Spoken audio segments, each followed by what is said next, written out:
clearance delivery, Skylane 97633 on the ground at Hamilton Owens. That was Skylane 90633 calling it over. Negative Niner 7633. We're number 1 for 3-1. Heading up to Spartanburg for the Breakfast Club this morning, requesting flight following at, let's say, 6,500 feet. 3-3 on departure, maintain VFR outside the crash Charlie. The squawk will be 3037. Departure frequency 133.4. 133.4, 3037. And good morning, crew approach.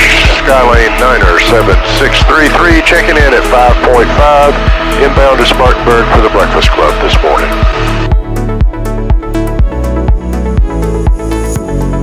633 is over the numbers, runway 23 at Spartanburg. Spartanburg traffic, 243 double whiskies, turning final for 623, you got landing traffic in sight. Spartanburg. Too many times, too many dark days, call out a name, but only to run away. I see myself repeating my old ways to say. Into the wild, into the mind of yours, I couldn't reach the space in between us. Could I have closed the distance alone?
especially the line folks who parked us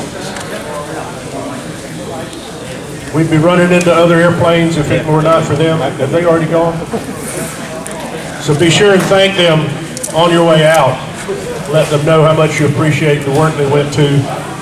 And the Beacon Restaurant, this is, I believe, as are most breakfast clubs, but this is one of the most unique breakfasts that we have with the variety that we have. You won't find salmon patties at any other breakfast club or, honest to goodness, country ham. As most of you saw when you were coming in here, there are a couple of notams about the VOR being unmonitored. How many of you even use VORs anymore? That's wonderful. They have relocated the VOR from where it used to be to right on the airport here. And consequently, they have not finished doing all the work and making sure the signals, that's why the NOTAMs say it's unmonitored. But it's now close to being, it's on the airport property now. On the airport property. So your VOR approaches are going to bring you to the airport and not a point away from the airport that you got to follow a radio into here.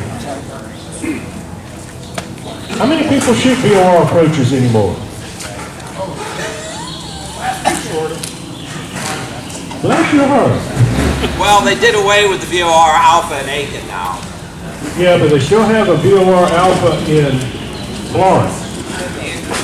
And for those of you who want to get really adventurous, Florence has got a VOR Alpha with 4 different entries, one of which is a DME ARC, which is a piece of cake anymore because most GPSs have the ARC in the database. But if you have not shot a VOR Alpha with a DME ARC, go to Florence and do it. It's really fun.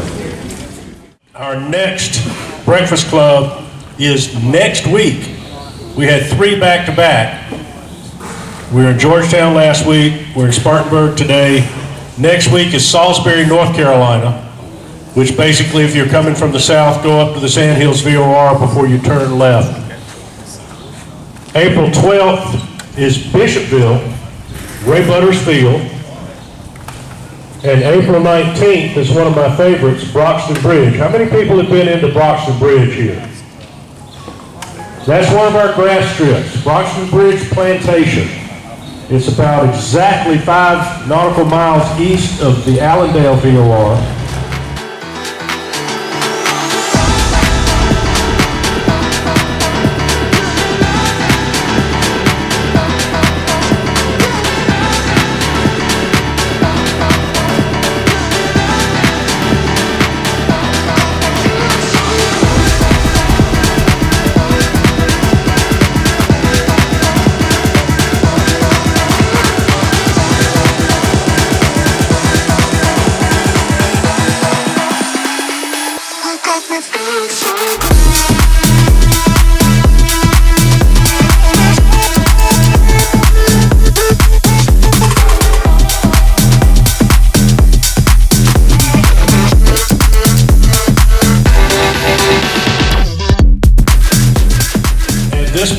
What I would like to do is ask how many people we have here who have never been to a breakfast club before.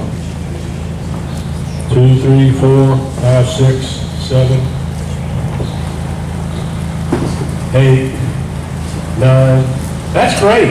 We always have 6 or 8 people every week. The last survey, I think Gerald said, was done in 2008. And the consensus at that time was that we were up to about 8,000 members. And one of the reasons is, when you attend the Breakfast Club, you are now a lifetime member. You can't get kicked out, there are no dues, there are no bylaws, so you're hooked. All you have to do is come back whenever you can, and you will be assured of good friendship, a lot of neat airplanes to see, and good food, which is why you go flying anyway, right? All right, let's give these people a hand.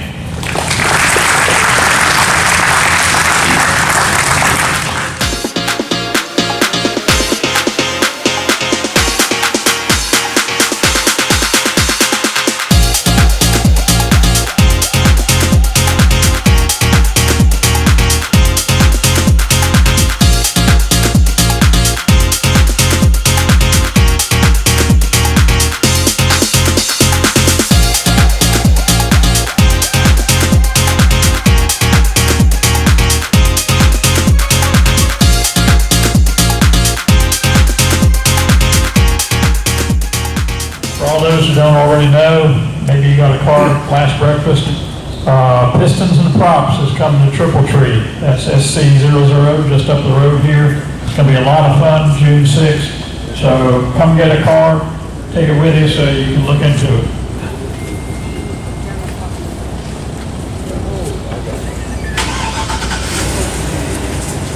Anybody here not been to Triple Tree? It's a very challenging airport. It's only 7,000 feet long and 400 feet wide. So you should be able to land just about anything there.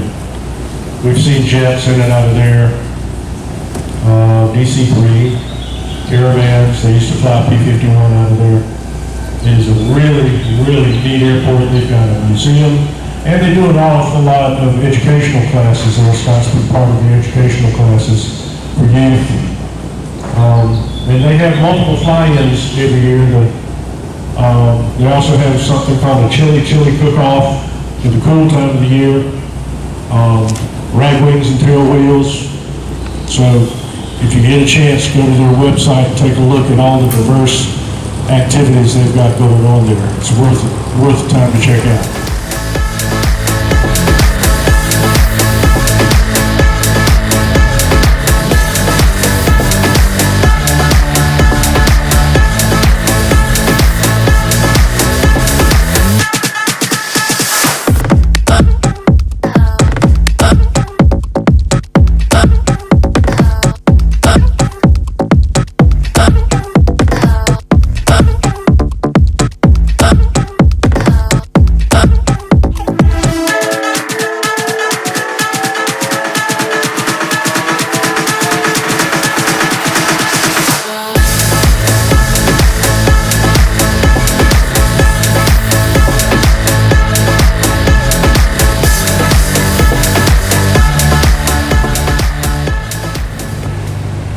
We have skipped weeks before.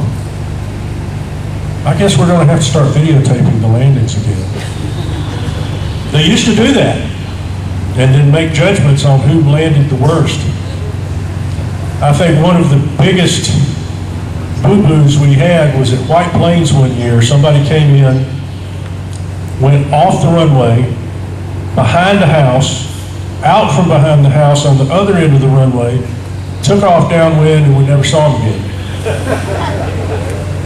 And in Lawrence one year, we had a beautiful little KR-2 make a wonderful landing, was rolling out and started drifting left off the side of the runway into the grass and then down the big hill. Did get it stopped before he got to the trees.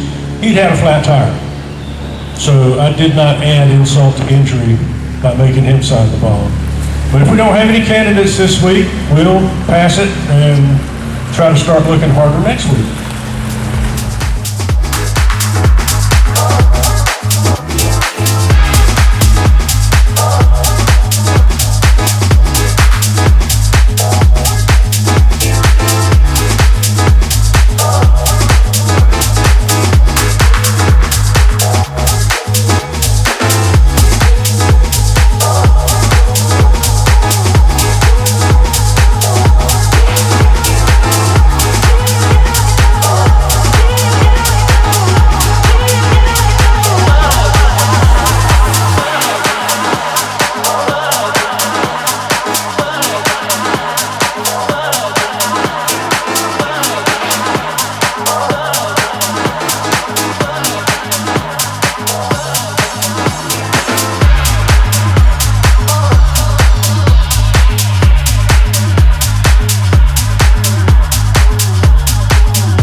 First number's a 0. Second number's a 2. Third number's a 2. Fourth number's a 2. Uh-oh, getting close over there. Fifth number's a 1. Oh. Who's still in? Last number's a 4. Who's got 214? Yo, 214. Yes, sir. Congratulations. Now you can get some gas. That brings to a close our Breakfast Club for the day. Next week, Salisbury, North Carolina. Don't be afraid about talking to Charlotte. Those guys are real good up there. Just remember, you need to have ADSB on and working if you're going to penetrate that 30 nautical mile veil under the airspace, even if you're not in the airspace, unless you have an airplane that's grandfathered because it does not have an electrical system like a Champ or a Cub, Lustum, Simpson. If your airplane cannot support ADSB, you don't have to have it to penetrate the veil. But if it has ADSB, it needs to be on and operating once you penetrate that 30 nautical mile. It used to be the Mode C veil, now it's the Mode C ADSB veil. But those guys are real accommodating up there, so don't be afraid to talk to them. They're great. Fly safe on the way home.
97633 is taking runway 23 for departure.